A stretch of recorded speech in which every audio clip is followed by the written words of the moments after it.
রান্না করে তোমাদের অনেক অনেক স্বাগত জানাই। আশা করি তোমরা অনেক ভালো আছো, সুস্থ আছো, আমিও ভালো আছি। তো আজকে আর একটা রেসিপি শেয়ার করবো আপনাদের সঙ্গে। ভিডিওটা শুরু থেকে শেষ অবধি দেখার অনুরোধ করছি। আজকে চিকেন পকোড়া করব।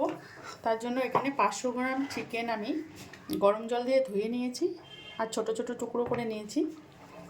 আর এখানে আমি চিকেনের ম্যারিনেট করব চিকেনটা। তার জন্য কাঁচা লঙ্কা নিয়েছি, আদা দিয়ে দিচ্ছি আর রসুন, এটাকে একটা পেস্ট বানিয়ে নেব। রসুন আর কাঁচা লঙ্কাটা পেস্ট করে নিয়েছি দেখুন। এবার পুরোটা দিয়ে দিচ্ছি। এবারে আমি এখানে ধনে গুঁড়ো দিলাম আর একটু জিরে গুঁড়ো, হলুদ পরিমাণ মতো,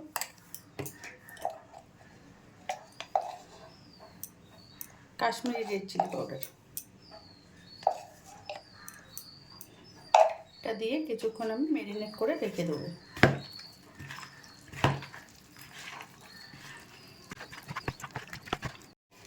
দেখুন আমি পুরো মশলাটা মাখিয়ে নিয়েছি।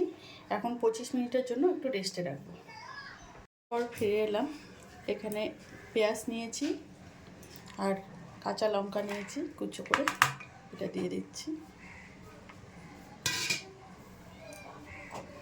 এখানে আমি কর্নফ্লোর নিয়েছি, এখানে 4 চামচ কর্নফ্লোর দিয়ে দেব।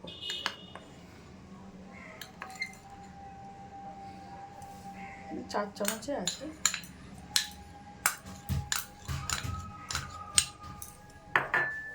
এখানে চালের গুঁড়ি নিয়েছি, এটা দিয়ে দিচ্ছি 3 চামচ মতো, 3 চামচ এটাকে। আর এখানে একটা ডিম ফাটিয়ে দেবো।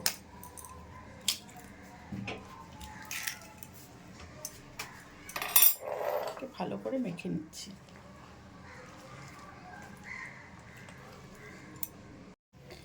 এখানে পরিমাণ মতো লবণ দিয়ে দিচ্ছি, দিয়ে এটাকে মাখিয়ে নেব।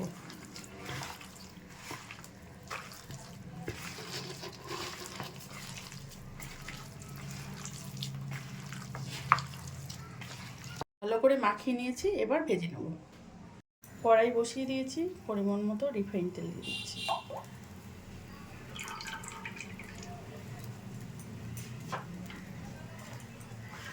তেল গরম হয়ে গেছে, দিয়ে দিচ্ছি পকোড়াগুলোকে।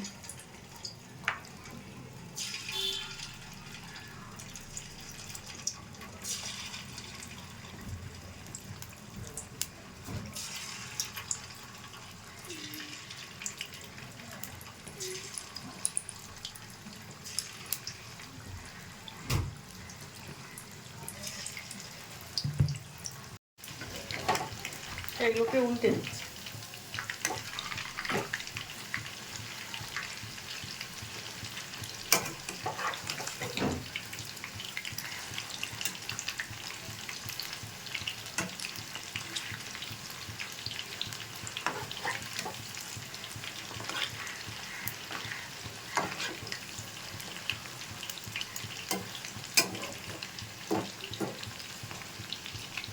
পকোড়াগুলো ভাজা হয়ে গেছে, তুলে নিচ্ছি।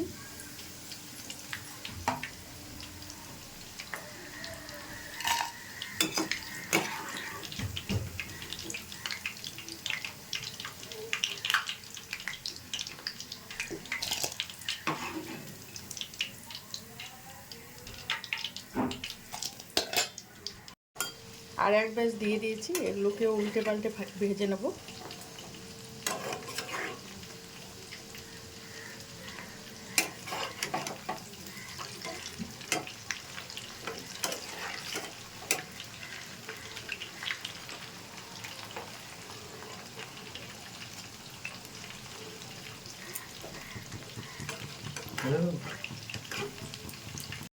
এই পকোড়াগুলো হয়ে গেছে, এগুলোকে তুলে নিচ্ছি। এভাবেই সব পকোড়া ভেজে আপনাদের আমি দেখাচ্ছি। দেখুন কতটা জুসি হয়েছে। বন্ধুরা, আমি সব পকোড়া ভেজে একটা প্লেটে সার্ভ করে দিয়েছি। তো আপনারাও একবার ট্রাই করবেন। বেশিক্ষণ ম্যারিনেট করে রাখতে হবে না, তো 20-25 মিনিট করে রাখলেই হবে। তো এই রেসিপিটা যদি ভালো লাগে লাইক, শেয়ার, কমেন্ট এবং সাবস্ক্রাইব করবেন চ্যানেলটাকে। ফিরে আসছি নতুন কোনো রেসিপি নিয়ে, নতুন কোনো দিনে। ভালো থাকবেন, সুস্থ থাকবেন। আর ফেসবুক পেজ থেকে যারা দেখছেন পেজটা ফলো করে দেওয়ার অনুরোধ করছি। ধন্যবাদ।